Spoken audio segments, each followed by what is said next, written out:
کہ نیک انسان قبر میں سوئے گا، قیامت کے دن اٹھے گا تو یہ اپنے پروردگار کو دیکھ رہا، اس کو جگانے والا اس کا پروردگار ہوگا۔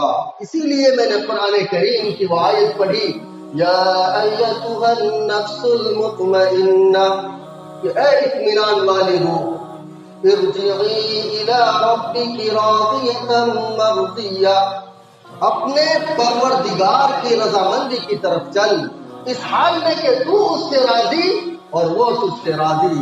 فادخلی فی عبادی وادخلی جنتی، اور میرے نیک بندوں میں شامل ہو جا اور میرے جنت میں داخل ہو۔ تو قرآن کریم کی یہ آیت کس کے لیے ہے؟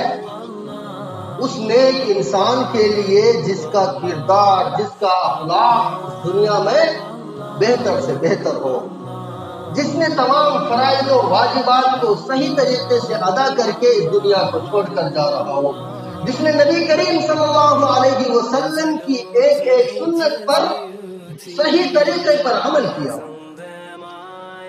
میرے دوستو، حضرت عمر رضی اللہ تعالی عنہ کے زمانے میں ایک نوجوان تھا، بہت زیادہ عبادت کرتا تھا، اس کا دل مسجد میں اٹکا ہوا رہتا تھا، ہر وقت عبادت کرتا تھا۔ حضرت عمر رضی اللہ تعالی عنہ اس نوجوان سے بہت محبت کرتے،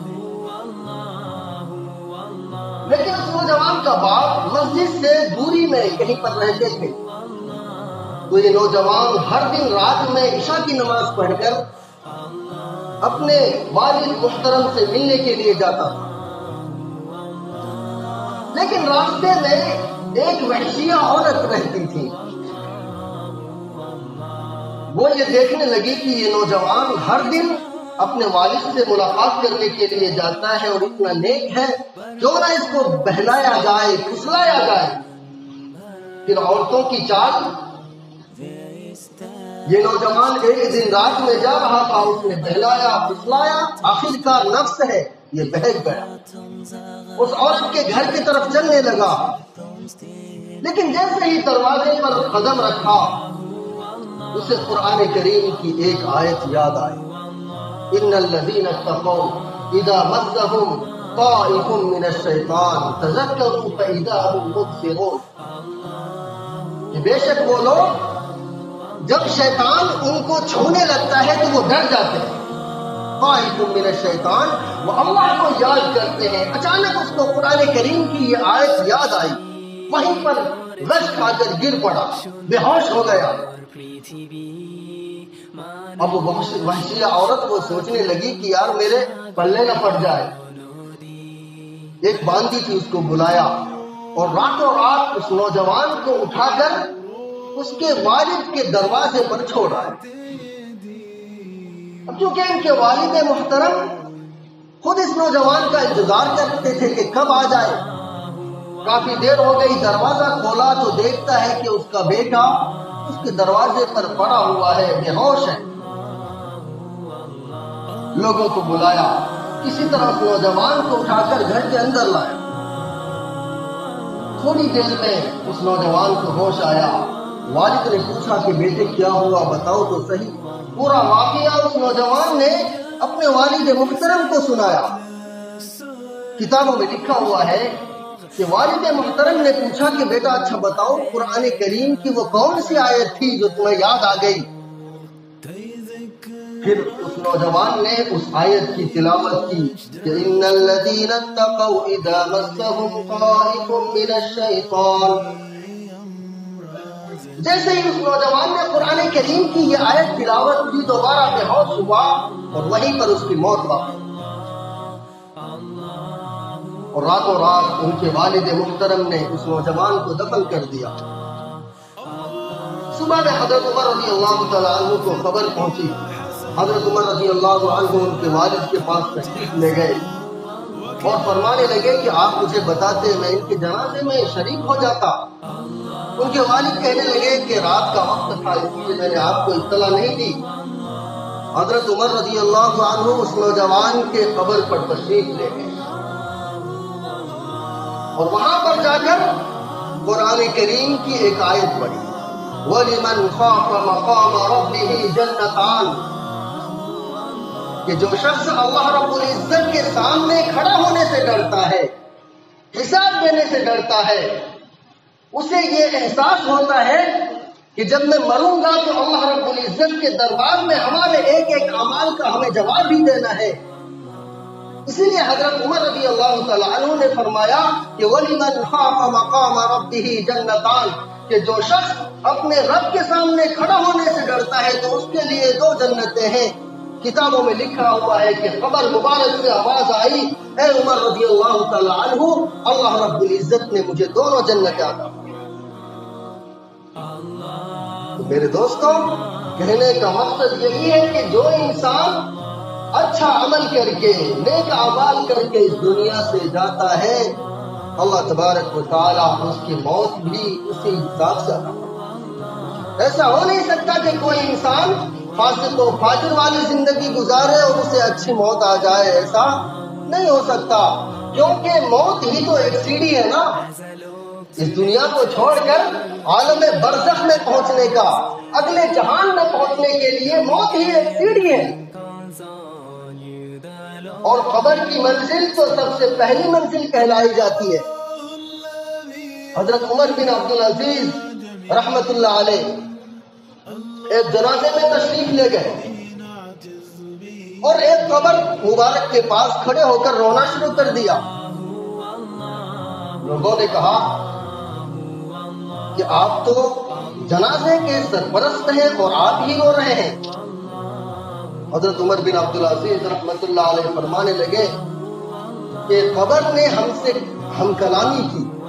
لوگوں نے کہا کہ کیا ہم کلامی کی، ذرا ہمیں بتائیے۔ حضرت عمر بن عبدالعزیز رحمت اللہ علیہ کہنے لگے کہ میں نے پوچھا، قبر مبارک نے مجھ سے پوچھا کہ عمر بن عبدالعزیز تمہیں معلوم ہے کہ جب انسان میرے اندر آ جاتا ہے تو میں اس کے ساتھ کیا کرتی ہوں؟ حضرت عمر بن عبدالعزیز رحمت اللہ علیہ نے فرمایا کہ بتاؤ کیا کرتی ہو؟ تو قبر مبارک کہنے لگی کہ سب سے پہلے میں اس کے پوروں کو اس کے انگلیوں سے الگ کرتی ہوں، اس کے بعد اس کے بازوؤں کو اس کے جسم سے الگ کر دیتی ہوں۔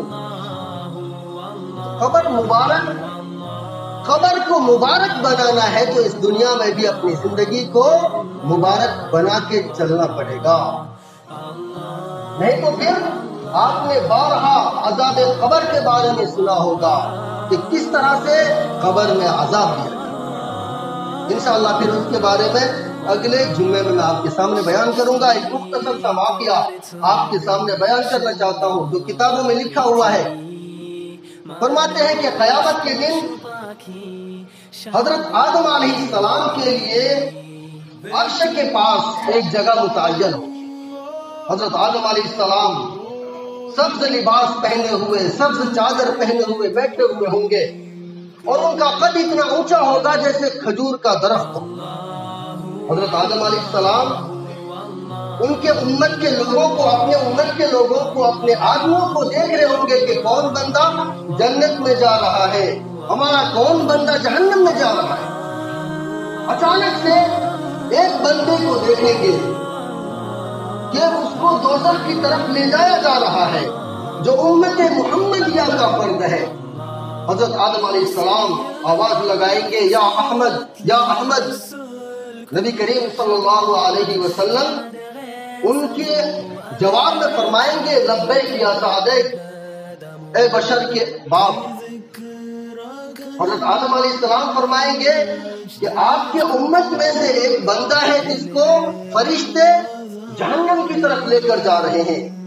نبی کریم صلی اللہ علیہ وسلم فرماتے ہیں کہ میں اپنے تہبند کو کس کر باندھ لوں گا اور میں اس فرشتے کے پیچھے چلوں گا اور میں آواز لگاؤں گا کہ اے فرشتوں، اے اللہ کے کارندوں، رک جاؤ۔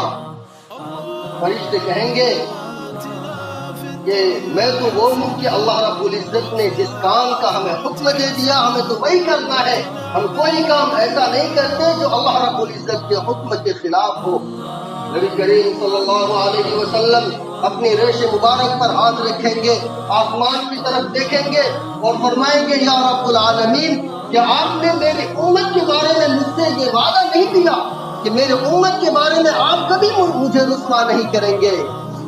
آسمان سے آواز آئے گی، فرشتوں، اے فرشتوں رک جاؤ، اس بندے کو لے جا کر دوبارہ جہاں پر فیصلہ ہو رہا ہوگا وہاں پر لے کر جاؤ۔ نبی کریم صلی اللہ علیہ وسلم بھی وہاں پر آئیں گے، دوبارہ اس کے اعمال کو تولا جائے گا۔ نبی کریم صلی اللہ علیہ وسلم انگلیوں کے پوروں کے برابر ایک کاغذ نکالیں گے اور اس کے نیکی کے پلڑے میں اس کاغذ کو کتابوں میں لکھا ہوا ہے کہ ان کا پلڑا جھک جائے گا اور فیصلہ ہو جائے گا کہ یہ شخص نیک بخت ہو گیا، اس کے لیے جنت کا فیصلہ ہو گیا، اے فرشتے لے کر جاؤ اس کو جنت میں داخل کر۔ وہ بندہ کہے گا اے فرشتوں رک جاؤ، نبی کریم صلی اللہ علیہ وسلم کی طرف مخاطب کر کے فرمائے گا کہ اے بشر آپ کون ہیں؟ آپ نے میرے لیے جنت کا فیصلہ فرما دیا، آپ کون ہیں؟ نبی کریم صلی اللہ علیہ وسلم فرمائیں گے میں نبی محمد رسول اللہ صلی اللہ علیہ وسلم ہوں، اور میں نے جو وہ پرزہ تمہارے نام اعمال میں ڈالا تھا وہ درود شریف ہے جو تم دنیا میں پڑھا کرتے تھے۔ آج ایسے وقت میں کام آیا جس وقت میں تجھے سب سے زیادہ اس کی ضرورت ہے۔ تو میرے دوستو، نبی کریم صلی اللہ علیہ وسلم پر جتنا زیادہ سے زیادہ ہو سکے درود شریف پڑھا کرے